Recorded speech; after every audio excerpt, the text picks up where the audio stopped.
제 글이 좀 길어가지고요. 그래서 본 논문을 앞에다 싣고 그리고 제가 발표할 논문은 5페이지 정도로 축약을 해가지고 36페이지서부터 있습니다. 그 전까지는 본 논문이고 너무 길어서 그래 5페이지 정도로 요약을 했는데 한 20분 정도 발표할 걸로 생각하고서 요약을 한 겁니다. 그리고 이제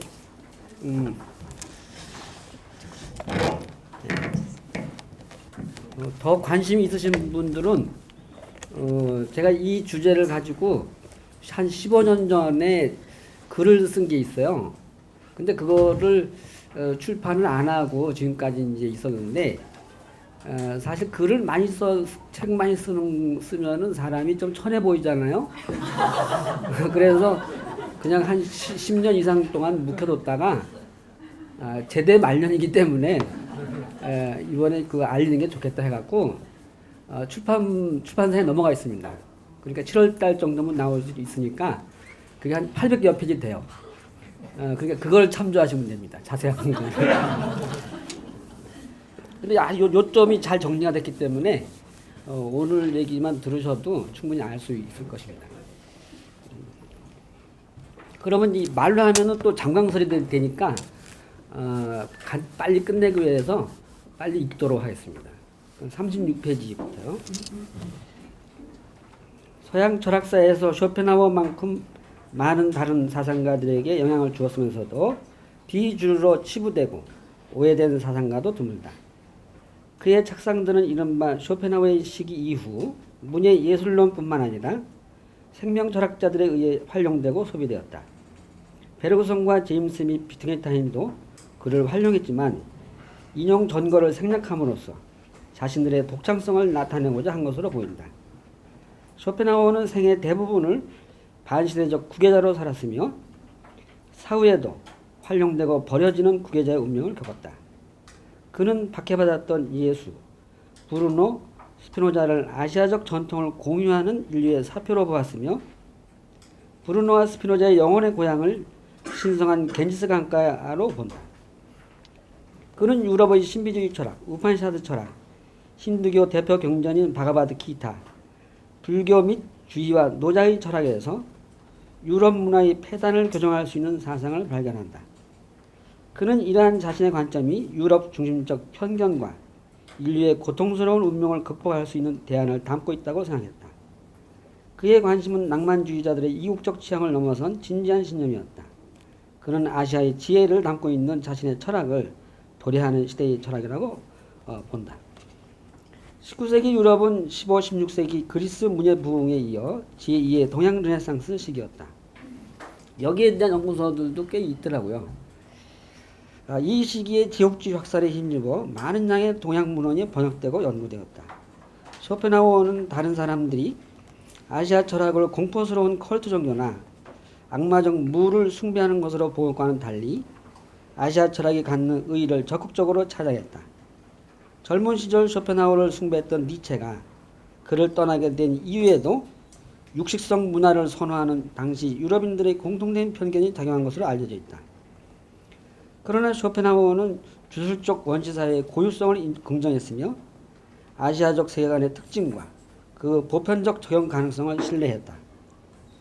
이런 입장에서 그는 데카르트 스피노자의 신존재 증명과 휘테의 쉘링 및 헤겔을 중심으로 한 독일 철학을 이른바 온토테올로기로 이해한다. 아마 온토테올로기는 이제 칸트가 쓴 걸로 알려져 있는데 그거를 개성해서 쇼펜하우어가 사용했고 또 이 용어가 유행하게 된 것은 이제 하이데거에 의해서 이루어진 것입니다. 그것은 유대 기독교적 전통을 사변화한 목적론이며 이런 의미에서 근거 없는 낙관론이라는 것이다. 근거 없는 낙관론에는 뉴턴주의를 배경으로 한 계몽주의적 과학적 세계관도 포함된다. 기존의 세계관들에 대한 쇼펜하우어의 비판은 시대의 발전과 방향을 부정하는 염세주의로 낙인찍히기에 충분했다. 그러나 그가 말하는 무는 아시아 문화권에 대한 아시아에서는 친근한 것이었다. 그것은 도가와 대승불교의 논사들이 보여준 것처럼 세계에 대한 맹목적 긍정이 갖는 미몽과 형이상학적 가상을 파괴하는 건전한 것으로 여겨졌다. 쇼펜하우의 후기 작품은 이 의지와 표상의 세계는 두 권으로 되어 있습니다. 염세적 허무주의의 인상이 현저히 감소하고 있지만 전기 작품에서 결론으로 말한 세계의 부적으로서의 무는 유럽인의 관점에서는 어둡고 끔찍한 허무주의로 비쳤던 것이다. 쇼펜하우어는 절면의 종교로 보는 당시 유럽인의 불교가를 완전히는 벗어나지는 못했지만 무의 개념이 육식성 서양 문화를 일변시킬 수 있기를 바랬다. 하지만 그는 무가 주는 허무성을 극복하려는 붓다의 노력과 불교사의 다양한 발전, 그리고 송대 이래의 이학의 역사적 전개를 참조할 수는 없었다. 이 점에서 쇼펜하우어의 철학은 유럽 중심주의가 갖는 문제점을 논의하는 데에 흥미로운 계기가 될 수 있으며 그를 통해 동서 사상을 서로 비판적으로 보완하는 하나의 시야를 열 수 있을 것이다. 쇼펜하우어는 우리의 관심의 대상이 될 필요가 있다. 본 논문은 19세기 유럽의 지적 상황에 대한 쇼펜하우어의 항해를 논하고 그 사상적 의의를 제시하고자 한다. 이와 함께 그의 철학이 갖는 한계를 보완하는 데에 아시아 철학이 줄 수 있는 적극적 요소를 보여주고자 한다. 그는 도시 시민성이 갖는 유한론적 고립성에 머물고 있다. 즉 자기의식 안에 폐쇄되어 있다. 그런 인상을 받았습니다. 보수성으로 나타난 그의 비정치성은 자기의식 안에 갇힌 듯한 그의 내성 철학적 궁벽성과 함께한다. 그러니까 요즘 뭐 유명한 말 나오면 쪼잔하다, 조금 이제 찌질하다 이런 게 적합할 거예요. 그러니까 그걸 이제 궁벽성이라는 걸 저는 표현했는데 유럽의 그 많은 사상가들이 이런 궁벽성에 빠져 있다고 저는 생각합니다. 이러한 향내적 폐쇄성은 그가 알고자 했지만 접근할 수 없었던 아시아의 개방적이고도 실천적 철학에 의해 극복될 필요가 있다. 그러니까 쇼펜하우어 관점을 한 단계 더 밀고 나가겠다, 이제 그런 뜻입니다. 그리고 고다음 패러그래프를 한 거는 이제 쇼펜하우어 정신하고 마르틴 하이데거하고 이제 공유하는 점이 있는데 바로 온토테올로기에 대한 비판 이런 점에서 이제 공통된다, 이제 그 얘기를 했고요. 그리고 그러나 하이데거는 이제 유럽 중심주의 그런 성향을 여전히 면치 못하고 있다는 얘기고, 그 다음에 자크 데리다도 온토테올로기의 비판가지만은 근본적으로 헤브라이즘의 입장이 있었기 때문에 온토테올로기 입장을 철저히 벗어나지 못했다. 그래서 어느 연구가의 말대로 자크 데리다의 철학은 네거티브한, 그러니까 소극적인 존재 신앙론이다. 그렇게 이제 결론을 내렸습니다. 그래서 저는 이제 하이데거나 자크 데리다 같이처럼 철학을 하는 것은 별로 바람직하지 않다. 이렇게 생각을 하고 쇼펜하우어의 그 입장을 더욱 적극적으로 발전시키는 것이 이제 우리가 갈 길이다, 이렇게 이제 얘기한 것입니다. 2번을 읽기로 하겠습니다. 19세기 유럽 대부분의 사람들은 불교적 무에서 상상 속에서의 유럽 문명에 대한 파괴적 광기와 두려움을 경험했다. 이것은 탈기독교화에 휩쓸리고 있는 유럽의 불안정한 상황을 반영한 것이지 불교 자체에 대한 진정한 인식에서 나온 것은 아니었다. 문제는 유럽 쪽에 있었다.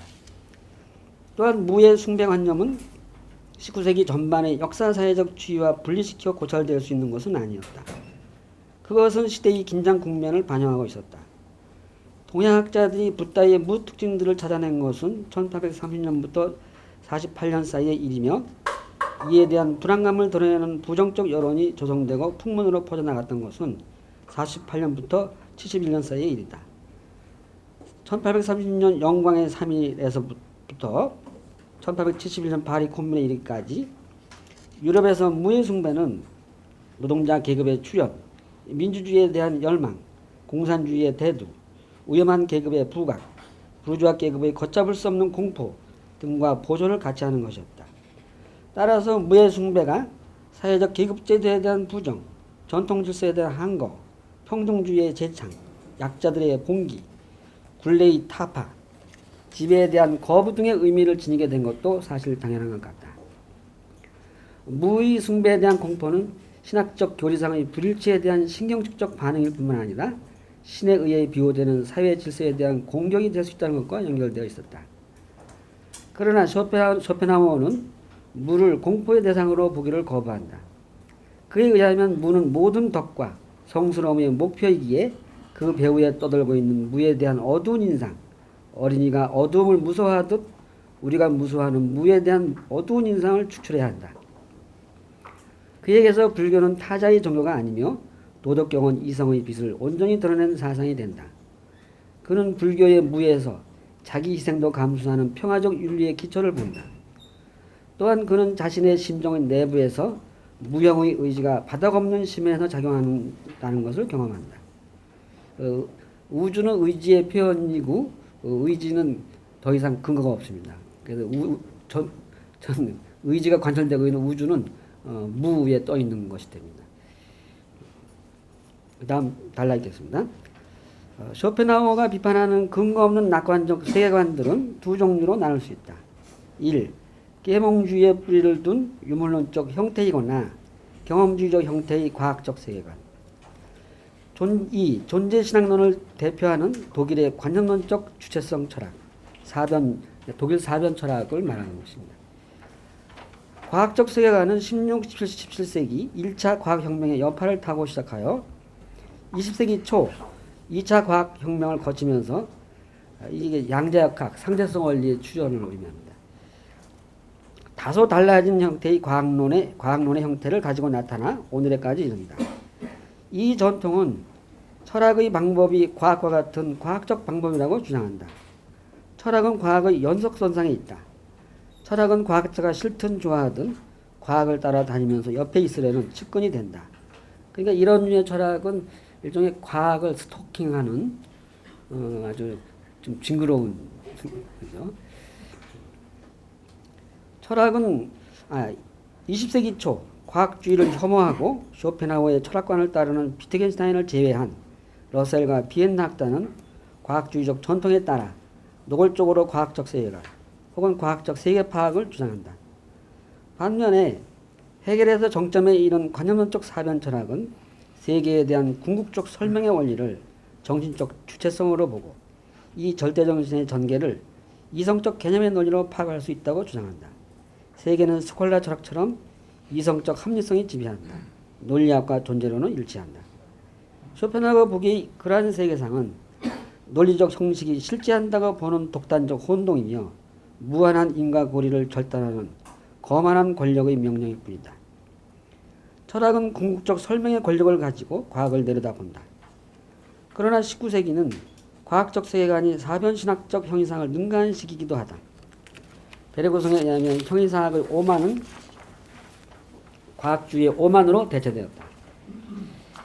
이에 비해 쇼펜하우어 철학은 기존 세계관들에 대한 비판적 해명을 통해 진정한 윤리적 삶의 방식을 보여준다.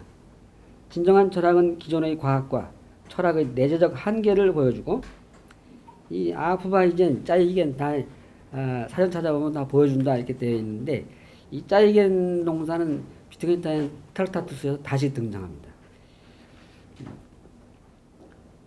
그 내재적 한계를 보여주고 생의 윤리적 의미에 대한 전망으로 나아가는 노력, 즉 폭넓은 관점에서 인간의 여러 삶의 방식들을 비판적으로 조망하는 활동이 철학이다.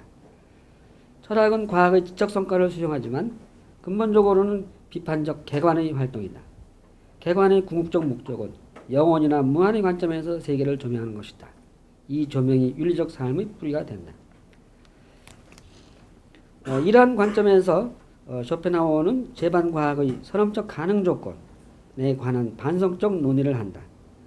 과학은 두뇌의 논리적 형식을 객관에 투영하여 형성된다. 그러니까 뉴턴의 과학은 뉴턴의 논리가 있고 아인슈타인의 과학은 그 논리가 있다는 거죠. 근데 그 논리는 검증될 수가 없는 것이고 그것은 선험적 조건으로 미리 주어진 조건이라는 겁니다.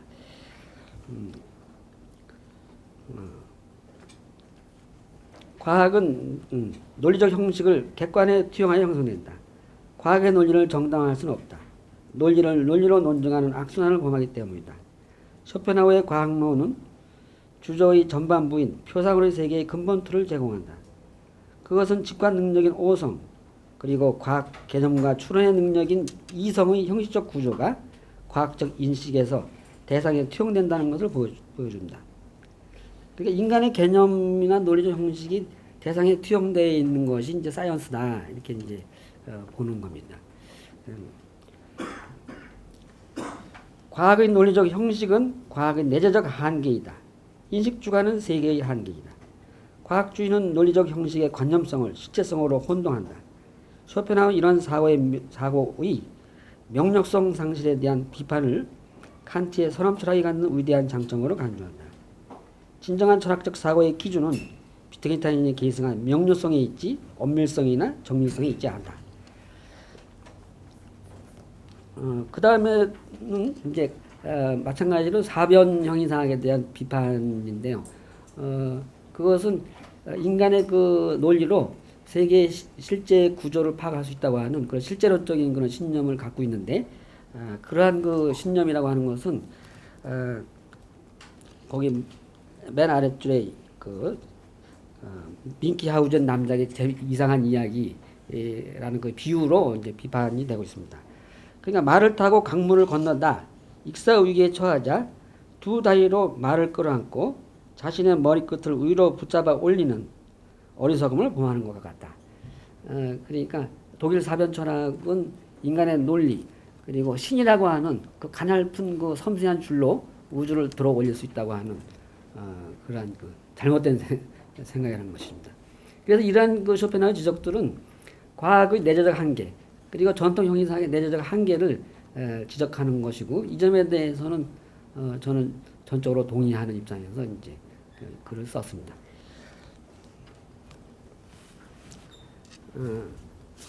그러면 41페이지예요. 그 두 번째 단락 읽겠습니다.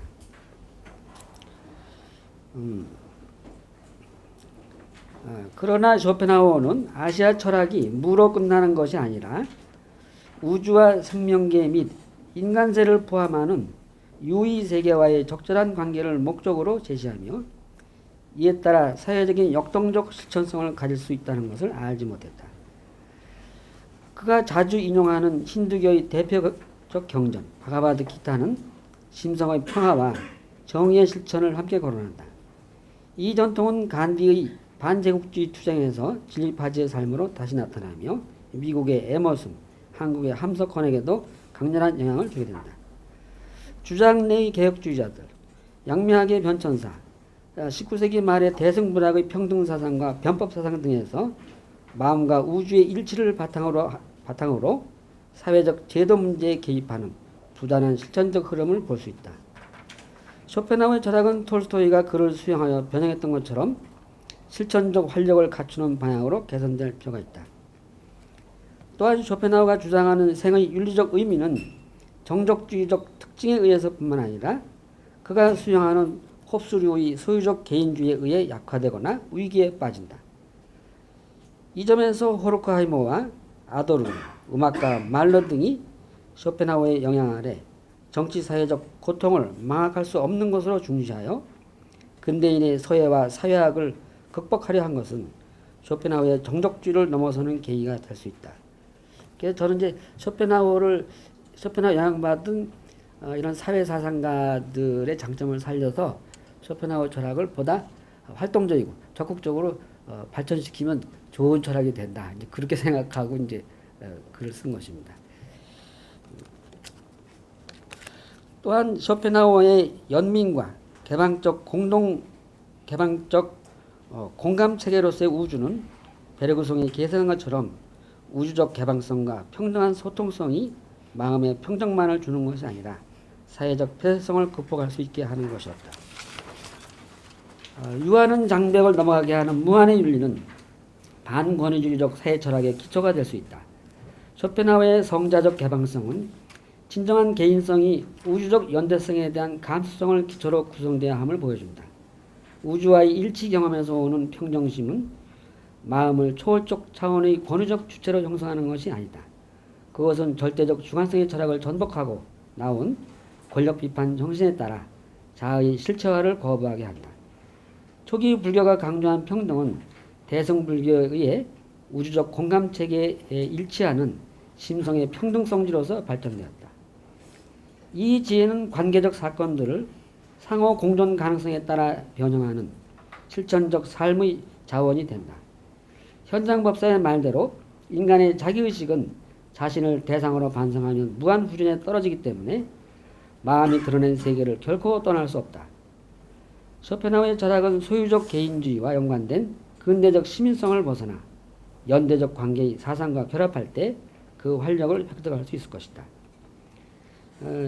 그래서 이제 이 쇼펜하우가 토마스 홉스에 의거해가지고 소유적 개인주의의 그 사회 철학을 얘기를 하는데 그 점 때문에 쇼펜하우가 갖고 있는 그 궁벽성이 더욱 강화된 것으로 보고 그런 궁벽성을 극복하기 위해서는 바로 그 소유적 개인주의를 극복해야 하고 자기의식 안에 폐쇄되어 있는 쇼펜하우의 그 답답한 마음을 우주나 사회로 열어제치는 데 있다. 그렇게 이제 생각한 것입니다. 또 자기 양심에 있어서는 도덕적인 생각을 하지만 외적인 인간관계에 있어서는 이런 소유적 개인주의, 즉 근대 서구인들의 그 부르주아성이죠. 소위 부르주아 근성, 독일말로 비르거리케카이트라고 하는, 그러니까 그런 부르주아적인 근성을 시민 근성이 있죠. 지금 시민성, 그런 시민성을 극복하지 않으면은 결코 폐쇄적인 인생을 면할 수 없다. 그렇게 이제 생각한 것입니다. 그래서 칸트나 쇼펜하우는 내적 양심으로는 도덕을 얘기하지만 실제로는 이 사람들의 인생은 이중장부로 구성되어 있다는 거죠. 그래서 사회적 삶에서도 한몫 챙기고 내면의 좋은 도덕적인 측면에서도 한몫 챙기고, 그러니까 양면에서 이익을 챙기는 그런 이중장부를 가지고 있는 사람들이다. 그래서 근대 철학은 바로 근대 철학의 극복은 이들의 그 이중성을 극복하는 데 있다. 이런 생각을 하고 결론을 적은 것입니다. 그 결론을 읽기로 하겠습니다. 쇼펜하우어를 지지하는 아인슈타인은 불교나 스피노자 같은 우주 종교가 주는 윤리성과 과학의 결합을 강력하게 주장한다. 무한의 윤리는 도덕 법칙이라는 추상적 보편성을 개인들이 상위에 세워 규제하는 것이 아니다. 그것은 구체적 개인들의 기본적 욕구와 역량을 충족시키는 방향에서 공감을 확대하는 윤리적 능력과 결합한다. 쇼펜하우어의 윤리적 형이상학은 아시아의 실천 철학과의 조화를 통해 윤리적 활력을 갖는 것으로 추정되었을 때 보다 폭넓은 개발성을 갖는 생명 철학이 될 수 있을 것이다. 아시아에서는 평정심과 활동성의 관계 설정에 대한 관심이 20세기 초까지도 철학의 주요 논지였다. 송대 이후 새로이 제시되는 대안들에서는 활동성의 강화가 눈에 띈다. 쇼펜하우어의 단점을 극복할 수 있는 대안적 길을 모색하기 위해서는 아시아의 이학사에서의 활동성을 강조한 사상들을 참조할 필요가 있다. 쇼펜하우어의 철학이 생명원리의 발현과 그 보편적 소통성의 원리에 의거한 체계이지만 역사적 계승을 통한 변주법적 발전을 거치지 못했다. 우주적 소통성의 원리에 의거한 이학은 이 수세기에 걸쳐 전승과 비판의 과정을 겪었다. 이러한 과정을 고려하는 것은 쇼펜하우어와 아시아 철학이 공유하는 발현과 해관의 사상을 생기롭고 풍요롭게 하는 데 기여할 수 있을 것이다. 이와 함께 과학과 무한우주론의 결합에 의거한 18세기 조선의 후생 철학에 대한 이해를 통해 과학과 철학의 바람직한 관계를 세울 수 있다. 철학은 과학을 합리적 수용성을 갖는 것으로 볼 수 있지만 과학의 무궁한 발전에 절대적 의미를 부여하는 과학주의를 신뢰하지 않는다. 또한 철학은 권력의지에 적용되어 있는 자아를 모델로하는 절대적 자아를 정립하지 않는다. 철학은 기존의 지식체계에 대한 비판적 해명을 통해 세상성을 극복하는 자유의 길이다. 철학은 경험들의 계층성을 존중하고 부단히 거슬러 상상하는 노력을 통해 우주에서의 인간의 위치가 갖는 의미가 자유와 그 현실적 확대에 있음을 보여주는 활동이다. 아인슈타인은 쇼펜하우어와 아시아 철학의 민주적 급진성을 연결시킨다. 아인슈타인은 권위주의적 계급사회와 개방적 윤리의 결합, 과학과 윤리의 결합, 즉 사실과 가치를 결합시키는 방향으로 사고하는 것이 과학자와 현대인의 사명이라고 본다. 과학적 탐구를 삶의 한 방식으로 포함하고 있는 세계는 근본적으로 윤리적 의미를 갖는다. 산정의 맑은 고요인 정관으로 끝나는 쇼펜하우의 철학은 윤리의 구체적 적용 활동을 수행함으로써 창조적 활력을 갖출 수 있으며 철학을 정신적 권력으로 신비화하는 태도에서 해방될 수 있다. 쇼펜하우가 존중하는 동서양의 우주적 통찰이 갖는 자유는 불평등한 대립을 극복하는 장자의 여밀무대의 윤리를 함축하고 있다. 사물과 대립이 없다라는 뜻입니다. 이 혼용한 소통성은 인류 황금 시대에 대한 태초의 추억으로 흔적만 남아있으나 혁명적 격변기에는 잠시나마 자신의 모습을 보여주고는 사라진다. 우리나라에서도 광주 항쟁에서 바로 이러한 그 혼용한 민중성, 어떤 자유의 사회적 실현을 잠시 발견할 수가 있었습니다. 그것은 생기로운 미래로부터 도래하여 진정한 정의의 사상을 일으키다가는 변질된 수동적 삶에서 인해 숨어버린다. 그것은 정치적 진리로서 성자적 초인들의 의사소통 방식인 열망을 통해 전달된다. 정의는 타성화되어 구획지어지고 사법화된 삶을 언제나 정치사회적 허위로서 규정하는 기준이 된다. 이 때문에 철학은 언제나 유한한 제도적 현실을 문제삼는다. 혼용한 소통성은 의지로서의 인간이 존재하는 한 영원한 삶의 형식으로 우리에게 계시될 것이며 그 밖의 삶의 방식은 비록 그것이 민주주의라는 이름으로 포장되어 있을지라도 그 진리가 퇴락하여 굳어진 허위로서 판정된다. 혼용한 개방성을 상실하고 개별화되고 차등화되어 권력을 위해 줄을 섰을 때 정치적 진리는 숨는다. 비진리의 삶은 분열된 개별성으로부터 총체화된 경직성에 이르기까지 다양한 정도의 차이를 갖지만 이 모두는 정치적 진리를 은폐하는 장치이자 또 역으로 진리를 다시 불러내는 조건이 된다. 우주를 영혼의 관점에서 본다면 세상성 속에서의 시간은 가상이다. 그럼에도 혼용한 소통성을 계시하는 무한의 윤리가 우리로 하여금 잃어버린 추억을 회상하여 미래의 새로운 삶의 양식으로 열망하게 한다. 그래서 이제 20분 됐습니다. 25분 됐습니다. 25분.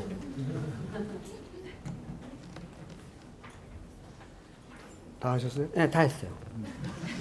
그러면 내려가시고 다음에